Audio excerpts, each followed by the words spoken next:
Supporting the customer transaction through technology, I'd like to invite up Bjorn and Nigel. I hope I said those right. I know I met Nigel. Nigel's there. I set him up nicely. Always look on and the Bjorn, right side of life. come on up. And based on the schedule, you'll go first. Yeah. Okay. And here are your operating instructions. Oh yeah, the big green button, exactly. And I'll take a seat and introduce yourself, and we'll go. Hello. Yeah. Yeah. Hi, I'm Björn Holte. I'm the CEO of. You want to walk around? Yeah, I like that. Okay. Yeah. I'm Excellent. more like a flexible, happy-going person. So, yeah, I'm the CEO and founder of BeMobilized. Today I'm going to show you how to take control of your customers' digital presence. And a big thank you to John for letting me speak here. So, what's BeMobilized? BeMobilized is founded in 2010. We're based in New York. We have offices in Europe and Asia. We are basically doing automatic conversions of websites to mobile. We have 12 patents in that space, and automation technology is our main focus. Currently, we have about 3.3 million sites converted, and this is a picture of when we did a wake session in October. That's me, out under the Brooklyn Bridge, and we have taken our partners previously on wake sessions, so it's not like a joke we're saying that. We are a fun company, and we work a lot, and we like having fun as well. And once you're coming to New York, please just send us an email, get an invite, and we'll take you out for some fun. But to business. So this is what we do. We take existing sites, and we make them mobile-friendly. So to showcase how this works, we're just going to do a live demo right now. So this is our website. We're going to put in Zinda.com, the conference website. In about 20 seconds, we'll extract the logo, the menu structure, the content, and we'll recreate this into a mobile version. This version will work on all mobile devices. It's full responsive, and it will also fetch the phone number, the map, and the email of the website. So basically, this is what we do, and we do this at a volume scale. So we have a lot of you already as customers or partners, and we mainly, our main product towards directories is that we go in and we take your existing listings. The amazing thing with directories is that you have all the information about the companies. And you're able, and the whole point of having a mobile website is to be locally adjusted, accessible on phone, map, and also being able to send email with a click or a text message, and all these plugins we offer. So what we do is we take all the data you already have, and we pre-create mobile websites with all the plugins enabled, so you can go out in a customer meeting and showcase an already made working mobile website to the customer. And then we also help you sell it, because we realized a lot of you guys have more than 10 different products to sell to the customer, and it's a little bit confusing. So we have done a lot of email campaigns, and we're also now doing call centers, which help you actually sell the product. So we just work as a revenue share together with you. In this process, we have discovered, one more thing about this is, as mentioned before, we don't know how big this is, but according to Google, if they're changing the mobile ranking system, and as you know, more than half of the search is now on mobile phones, it's going to be a huge impact after the 21st of April for not having a mobile website or not a responsive site. And previously, I worked a lot with search, and previously it was one search index which Google is using, and now if they're separate out to one mobile and one desktop or one overall search index, this is going to have a huge impact. But what I'm going to talk about today is our new product. We have now 5 years experience delivering to directories, and we've seen a lot of the digital problems you have in this space. First of all, you're offering a lot of different products. Your SEO, and most of the products are integrated with the customer's existing website. And it's a huge issue to get access because, as like GoDaddy was saying, for example, is that they don't know who's building the website. And sometimes you have a website which was built like 10 years ago, the web designer might be dead or like it's just not there. You can't get access to the domain or anything. So in order to set up all this, and also the cost of rebuilding the website from scratch is quite expensive, especially if you don't have a customer signed agreement. So what we looked at was something called Site Takeover. We have now created the first prototype of a system which takes the full existing website and stores it into a new CMS, fully responsive. And you can also have a custom mobile version. We are already demoing this with 2 partners, and we have so big interest with one of the partners that actually they're trying to put in some legal stuff to buy us. But we want to build this, and we want to conquer a huge portion of this market because it's amazing how much effort we put into selling mobile websites, and still 85% of the market is not mobile friendly. And we have seen partners using so much energy and different sales methods. We have on the existing products, from country to country we're operating in, we had like from the worst case, we have about 1% conversion on our batch sales. At the best case, we have 40%, and that's 40 or 40. And the price points are actually at the highest when it's and it's all about how much, of course, involvement and what kind of relation you have to the customers. We have some partners which are struggling selling digital products in the first place because they are known as a directory company, for example. And but by using this product, we give you a full new CMS. Where we're currently integrated with WordPress, which is the biggest CMS, but we are also doing a couple of other versions. You get full control to edit, do all the insertion of scripts, all the advertising you want to do, and you don't need anymore to have access to the site. And you can do a domain transfer by the customer just signing an online form, and automatically you have control of the domain as well. And that's the way like domains are sold anyway. And the cool thing is that you can use this in batch processing too. So you can go out to the customer and you can already showcase our already responsive site in the customer meeting based on the existing site they have, which is looking more sexy, and you have added all the plugins and everything before you enter the meeting. And this is, I think, is what's missing in order to get this 85% of the websites converted to mobile or to responsive in the first place. And another cool thing we saw that a lot of the existing vendors have very high cost of having being on old platforms. So you can normally save money for the existing customer by changing to a new responsive version. So this is just some demos from one of the partners. And I'm going to show, this is a prototype from like a month ago. And we already, I'm going to show you. I thought about showing a live demo, but this is like how it works. So this is a typical site. It's not responsive. It doesn't flick together. And what you do is just you plug it in. In 45 seconds, we have downloaded all the elements and turned it into a fully responsive website automatically. And we're using, of course, a set of, it's so many like themes, like Bootstrap, which we already implemented, which allows you to then, you can scroll it up and down, you can resize it in any size, like this is the typical mobile view. And the cool thing is like having our system cleans out all the data into portions so you can style it with a separate theme, so which means you can easily switch between the different themes automatically. So I think I'm probably around 15 minutes.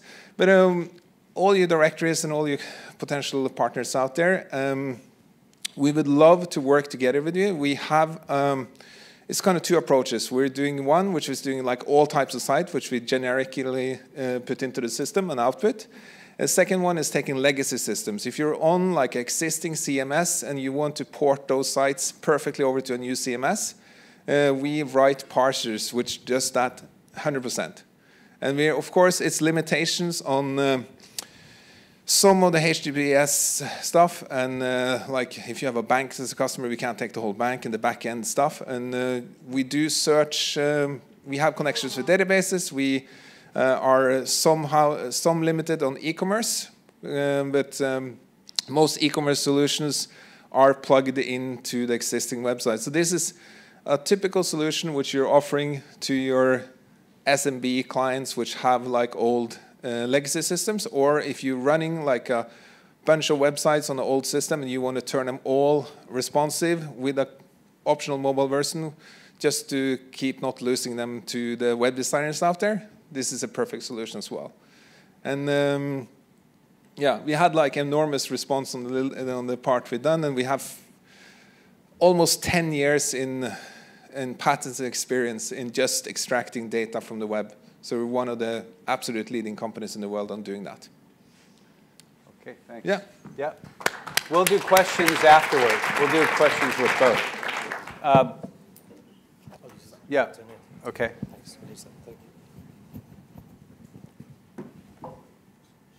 You need clicker? A clicker. Sorry. Yeah.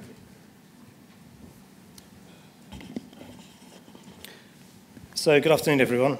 My name's Nigel Leggett. I run the Bing Ads Partner Program at Microsoft, and delighted to be here today to talk to you all. The topic that I was given was how do we use technology to support the customer transaction, which I interpreted effectively to think about how Microsoft is perhaps changing the way it thinks about search and how search might look in the future. I have to say, I loved Neil's set me up earlier. The Microsoft, the company with no innovation, and here I am speaking for the next 15 minutes about innovation. So he didn't charge me very much to say that. If anyone's got any great ideas, then by all means come and share them with me.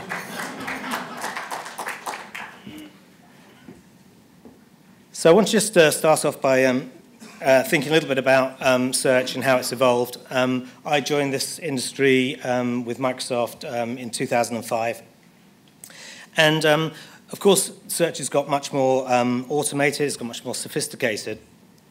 But at the end of the day, it's pretty much keywords leading to a URL. It hasn't actually evolved that much since back in 2005. And we kind of do it well at Bing. Google certainly does it well. But the question that I get asked the most, which I probably shouldn't, is around how are you going to beat Google in browser search? Now, basically, we're going to continue to invest in browser search for sure, and we're going to try and claw every inch of market share from Google that we can. But the real question is, how are we going to use technology to create a different search experience for the future? So when we think about search and we think about innovation, we think there's going to be so much innovation coming to search over the next number of years. And that's really because there are just so many more signals today than there were when I joined the industry in 2005. If you think about the number of Facebook updates, tweets, photos uploaded, etc., everyone and everything is leaving a digital trace. And with this explosion of digital information, you can't apply the systems that worked in the past and expect them to be as effective today or in the future. And that's why search results need to be delivered in some kind of context. So for example, if you type in sushi, you expect to get a relevant result. But what's the context? Are you hungry? Are you planning to make a reservation for the weekend? Are you learning to make sushi? Is your child doing a course at school about Japan? Today we don't do a very good job about handling context. And I think today search is really like SMSing your doctor with your ailments. Probably the doctor needs to see you and kind of figure out a bit of background before he can write the prescription. So for us at Microsoft, we use this phrase that context is king, not content. And the context really falls into 4 buckets: emotional, environmental, social, and external. And I'm sure there are others, but I'll just talk to those 4 for the time being. So for emotional, for instance, if I'm searching for music, How does my search know whether I'm happy or sad, and therefore do they give me something down or do they give me something upbeat to listen to? With social, when I'm looking to book a restaurant, the type of restaurant that I'll book with my mates is very different to the type of restaurant that I'll book with my wife. She just doesn't like real ale. But it really depends on the context that I'm searching for that restaurant. Then there's environmental, kind of what's going on around me at the time. Now, I have a particular favourite coffee chain in London that I go to, but it's a little bit further down the road than some of the other the coffee brands that are nearer my office. But if I'm searching nearest coffee shop and it's raining, I might take the choice of actually going to a nearer coffee shop rather than getting rained on to get my caffeine fix. And finally, there's those kind of external influences to the search piece. You know, whether it's like global warming or the recession, things like that can influence the type of results and the context of the results that you want to see back. Now, the technology exists to make use of this context, but we're not currently doing so. If I ask my phone for a recommendation for a place to eat, I want to be able to make sure that there are certain assumptions are in place about my social and environmental context. So, for example, if it's midday on a Monday and I want to figure out where I go to get something to eat, I want to see results around cheap coffee shops or cafes in my area. It's a very different question when I'm asking, where do I want to go out to on a Saturday night? So what I want to share in the next 10 minutes or so is the vision that Mike has around what search can be. And it's very different from what search currently is, because search has huge potential, which we don't believe is being fully realized. We believe that search shouldn't be limited to just a destination like Bing or Google or Yahoo. At Microsoft, we're thinking about search somewhat differently, and we describe this as being search thinking outside of the search box. So with Bing, there's two things that we're trying to do with search that are literally thinking outside the box. One of them is around integration. So how do we weave Bing into the Microsoft ecosystem to empower some incredible search functionality across our other products?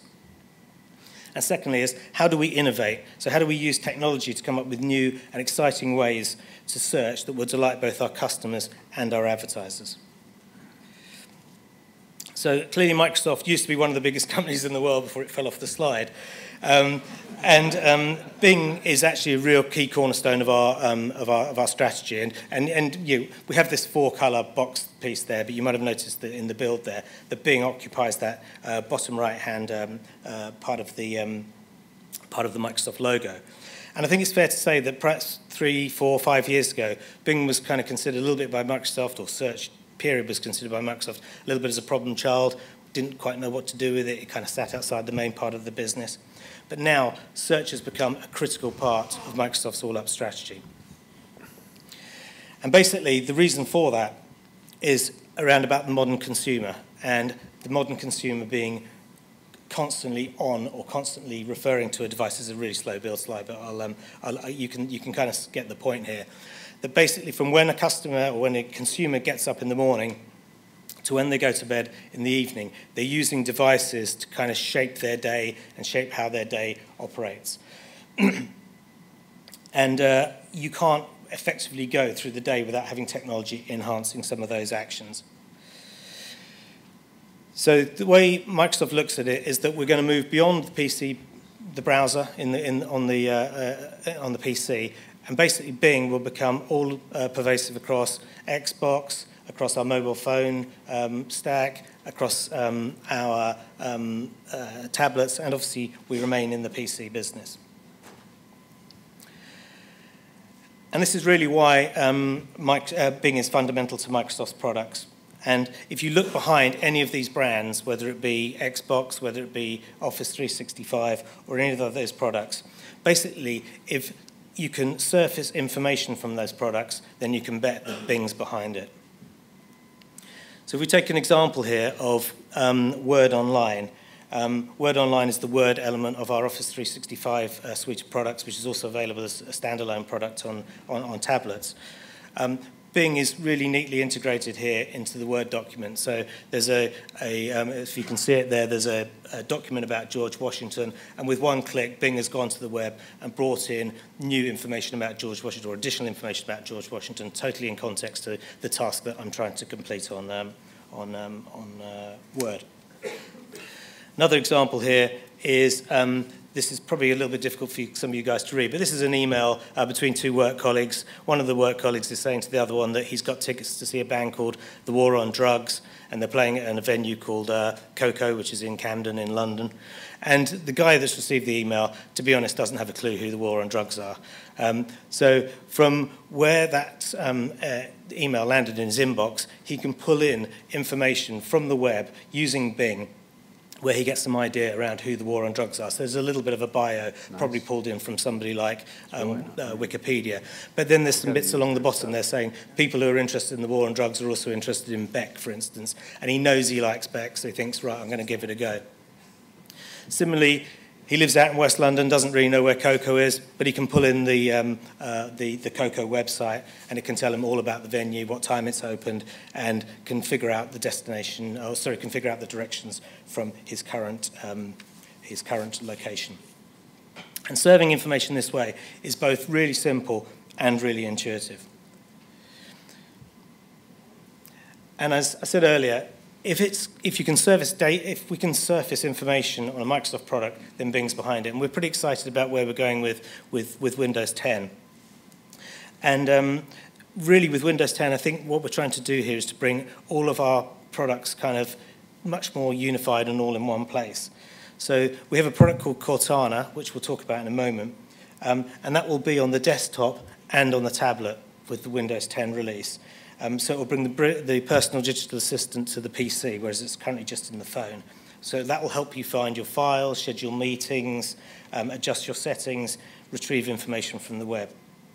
The next generation of Office will also continue Bing's integration and bring out the best common experience across all devices.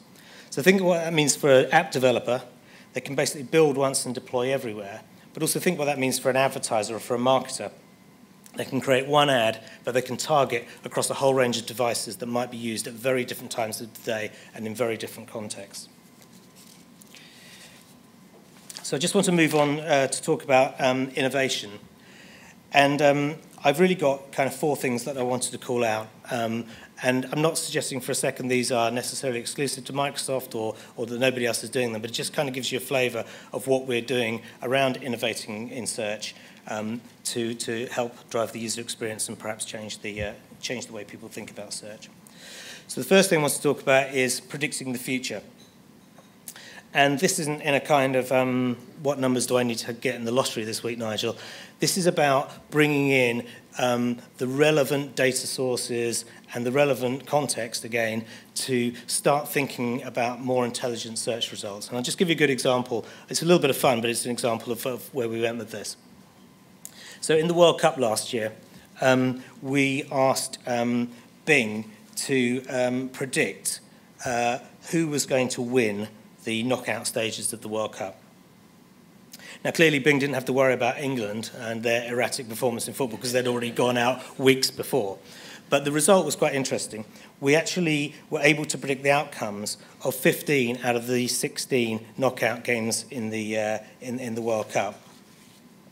And we actually did a better job at predicting the results than Opta. Now, I don't know how many people are familiar with Opta, but they do the kind of all the analysis, and they're kind of the de facto company around sports analysis.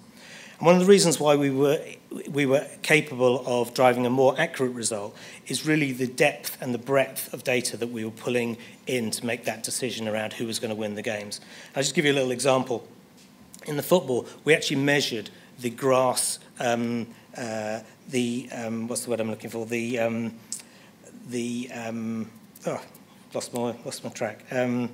The grass humidity, that's what I'm looking for. We actually measured the grass humidity at each of the grounds at the start times of the kickoff. And believe it or not, that was having an impact on the meters players were making and the performance of the various players on the pitch. So that helped us predict those results accurately. The second one was perhaps a little bit more serious. We were able to predict the outcome of the Scottish referendum, which took place in the UK a few months ago. And once again, the reason we were able to do this is because Bing powers the search results in a couple of the social media platforms, and we were able to get a good pulse on what the discussion was going on and how that was influencing the public sentiment. And we were one of the few media outlets that didn't flip-flop between a yes and a no vote in the run-up to the Scottish referendum. We didn't get the final percentages exactly right, but we were there or thereabouts. The second area that we're innovating around is looking at voice recognition, and looking at voice recognition and pairing it to the Bing translator technology. So some of you may have already seen this, but if you're a Skype user rather, you can use a Bing translator to effectively get a translation service on the fly when you're having a conversation with somebody who speaks a different language to you. And that is happening in real time on the phone. Now, that's great for me if I want to book my little rural retreat in France and the guy doesn't speak English. But actually, there's a more serious thing behind this, and that's that it can transform the way commerce takes place between countries and between individuals. Third area I just want to touch on is Cortana. I've mentioned it earlier. For those of you who don't know, Cortana was released on the latest iteration of the Windows Phone. And basically, we're describing it as a digital personal assistant. Basically, Cortana learns from my behavior, and I can teach Cortana at the same time. So she understands who my friends and family are, where I live, where I work, things I like to eat. Basically, she's starting to build up a picture of how I want to interact with Bing and the types of results that I want to get back. So this morning, for instance, I had in my diary that I was flying from Heathrow to Dublin and that my flight left at 7:55. When I woke up, I had a reminder from Cortana to tell me that on the M3, which takes me from my house to the airport, there were roadworks, so I'd need to factor in another 35 minutes for my journey. You can also set reminders for who you're talking to and where you are. So, for instance, I can say to Cortana, remind me to buy milk when I'm passing a Tesco's. And because I'm using that particular journey regularly, she knows which Tesco's I go to, so she knows when to remind me. When my wife phones, Cortana can remind me to say, can you push the dog out, or whatever the conversation we want to have. Very close relationship. Now, this is all permission-based, so it's not as creepy as it kind of sounds. And Cortana keeps a notebook which I can go in and edit and make sure that I'm really crisping up the types of results that I can get. And you can also do some neat stuff like you can set quiet times so that I can't be contacted by people who I have a work relationship with, but I can be contacted people who are in my inner circle of friends. And the other thing that we're doing with Cortana is integrating Cortana into the app's experience. So, for instance, I could ask Cortana, give me a workout that's suitable for somebody who wants to run a half marathon. And Cortana will go and look in the Bing Health and Fitness app, and we'll pull out a number of the preloaded exercise regimes that we've got in that app and surface those to me through Cortana. So where's this all going? Well, the sort of end game here, or the next iteration, if you like, is really using machine learning and object recognition to really enhance the searching experience. And we saw this demoed last year when I was out in Seattle. And the example they used was they showed Cortana various different breeds of dog, and Cortana told the user, by just taking a photograph of that dog, what breed of dog that was. Which was a bit of fun, but actually when you think about it in a kind of commercial context or in an ongoing context, you could effectively be taking a photograph of virtually anything, and Cortana will identify what it is, it will tell you where to buy it if that's what you're trying to do, it will surface an ad, it will tell you the direction, it will tell you the calories in a particular meal, or whatever it is that you want to learn just by taking a photo using your mobile phone. So I hope that's given you a whistle-stop tour about that looks at our search technology, and you can see when it comes to innovation, hopefully Microsoft is thinking right outside the box. Thank you. Very good. Excellent. So we got. I'm going to squeeze a few questions in here. So Nigel, tell us about the working environment pre and post the CEO change, and why you think that I was wrong earlier to swipe Microsoft off my slide. Well, I mean, it's different, right? I mean, you've got a completely different set of experiences, a different background, much more intimacy with the product development life cycle. So, you know, without dismissing or speaking ill of of previous leaders, it feels much more strategic. It feels a lot simpler. That actually the strategy is a lot better defined.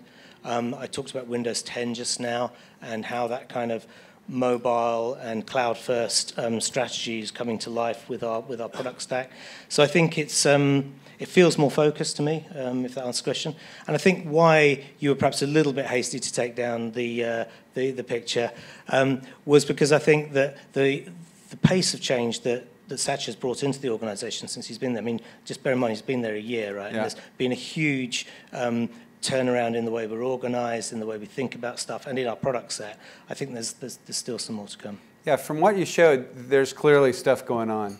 I didn't see a TV, though, in that lineup of all those devices. You know, I think of TV as a pretty important device in the context of all the devices we as people engage with. Yeah, and I think when we think about TV and home entertainment, we think about Xbox. Yeah. And clearly Xbox has evolved from being a gaming platform where geeks sat in their bedroom and played war games to being front and center as part of an entertainment console. So Xbox is really not a gaming device, but an entertainment device. Yeah. Okay. Questions in the audience? Come on. Kimberly. I just want to know which of the games you didn't predict. Which games were? So we didn't get Holland Brazil right, which was the third place playoff. And I'd like to know from Bjorn if you actually do wakeboarding in the winter on the Hudson, and what that's like. Yeah, it's been really, really cold in New York, but we do some kite surfing or kite snowboarding actually in Prospect Park and Central Park instead. Oh, very nice. Because but in the winter, what I read is people, if companies come to see you, you'll take them out on the Hudson wakeboarding, right? Yes. Yeah. Okay. It's not a joke, actually. We've done it. I took over this company. I'll just tell you a little bit about the background. We've been running 5 years in the US, and we raised about almost $10 million, which we technically blew half of it just on expensive leadership to get more VC funding and stuff. So I took back control of the company with another Danish investor in November, and I restructured the whole company. We're probably going cash positive either this month or next month. And we had tremendous growth, and well, that's also why I brought back this product. And in this process, before we got some new investors on board, we had like a qualification that you wanted to go in order to have fun investors instead of like the big institutional ones. You had to be able to join us wakeboarding, and we got one of them guys, which is potentially being our biggest one, which was on the UCLA wakeboard team previously. Even though he was 60 now, he was more than up for it. Excellent. So the wakeboarding part is true. Okay, so the wakeboarding is true. All right, with that, we'll say thank you very much to these gentlemen.